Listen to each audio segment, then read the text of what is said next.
5G rollout impeded, as UK councils push back on massed proposals. In recent years, towns from Slough to Henley-on-Thames, Walsall to Brighton, have adopted differing approaches to the rollout of 5G infrastructure, notably the installation of tall, standalone masts. While telecoms companies push ahead with plans for better coverage and faster speeds, many local planning authorities have refused schemes on the grounds of visual intrusion, impact on green spaces, and inadequate site selection. Also, the government's almost 90% reduction in mass site rents has generated dissatisfaction among landowners, and they are not ready to hand over their spaces to telecom giants for 5G tower deployments. Altogether, resistance from local planning authorities on the grounds of environmental impact and community well-being, dissatisfaction among landowners due to massive reduction in mass site rents, and lack of strategic action by the telecom providers of the UK are pushing back on mass proposals. Slough shows resistance to monopoles. Back in May 2023, Slough Borough Council refused a proposal by Signal Infrastructure UK Ltd to erect a 16-metre monopole on Shaggy Calf Lane. Planning officers judged it would disrupt the residential character, intrude on informal green space, and detract from the area's amenity. In response, the operator submitted a new 15-metre proposal in nearby Millstream Lane, which is still pending.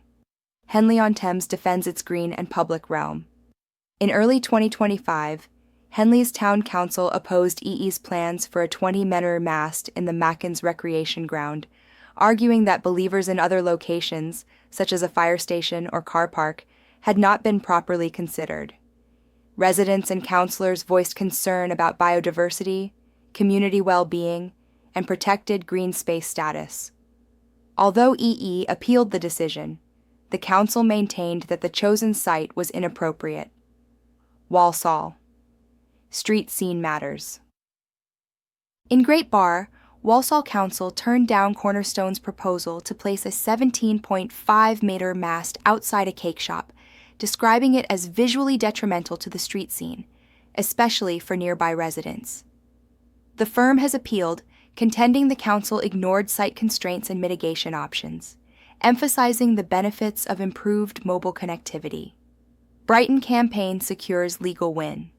Campaigners near a school in Brighton and Hove took the matter to the High Court, which quashed a council decision that had allowed a 5G mast proposal. The court found procedural failures. The impact on highway safety and health was improperly assessed, and alternative siting options on existing structures were not adequately considered. Other councils joined the trend. Communities across the Isle of Wight and Oxfordshire have also ratified refusals of 5G mast applications, citing similar concerns about aesthetics, character, and environmental impact. These councils have highlighted the need to respect local plans and identity when reviewing proposals. Telecom industry warns of economic costs. While local authorities reinforce planning constraints, the telecom industry, led by BT, has flagged the massive potential of 5G to connect teams on the move, employees working in remote factories to headquarters, doctors and nurses carrying critical patients in ambulances to hospitals, are all blending into the surroundings. BT estimates that accelerating the rollout of full standalone 5G across the UK could unlock up to $230 billion in economic benefits by 2035, with potential for $124 billion gains in urban and transport-linked zones. But they warn that restrictive planning laws and a cap on permitted mast height of 15 are slowing progress. BT is calling on the government to raise this limit to 20 metre and ease planning barriers to meet the government's goal of nationwide coverage by 2030.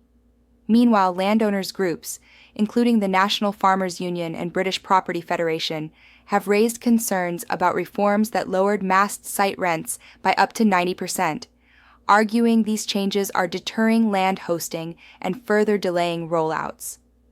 A patchwork of responses, lessons for business users. This evolving mosaic of refusals and appeals across England highlights that UK responses are far from uniform. For businesses, especially property developers, telecom providers, and infrastructure planners, this matters because Planning sensitivity varies by locality. Councils impose stricter standards in areas with valued green space or distinctive character. Site selection is critical. Schemes that don't thoroughly assess alternative locations, especially shared or existing structures, face a higher rejection risk. Community reaction matters. Vocal resident objections or petitions, as seen in Henley and Great Bar, elevate scrutiny and influence decisions.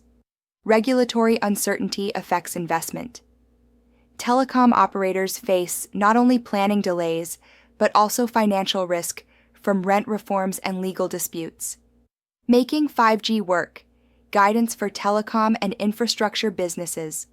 To navigate this terrain and succeed in the rollout, choose locations strategically, prioritize shared sites, rooftops, existing street furniture, over isolated greenfield monopoles, and don't forget to document why alternatives were unsuitable.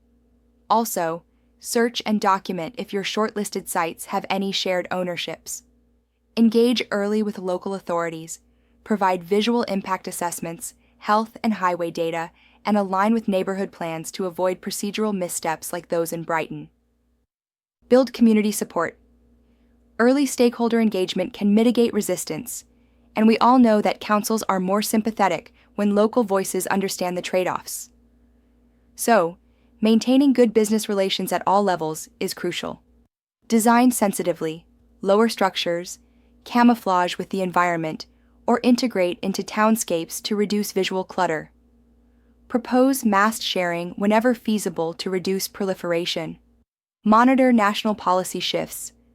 The Department for Science, Innovation, and Technology and telecom trade bodies are lobbying for higher permitted mast heights, from 15 mm to 20 mm, and planning streamlining, which could ease approvals in the coming years. UK divergence, but shared stakes. Across Slough, Henley, Walsall, Brighton, and beyond, local councils are asserting their authority to protect visual amenity, character, and green space. While this supports local identity and community well-being, it also slows digital infrastructure with broader economic consequences. For business users and planners, the differing responses across councils underscore the need for site-specific planning, community alignment, and strategic engagement. Telecom proponents must balance rollout ambitions with careful planning, visual design, and local dialogue. Done well, they deliver not only connectivity, but also local consensus. Done poorly, they risk repeated refusals, costly appeals, and reputational setbacks.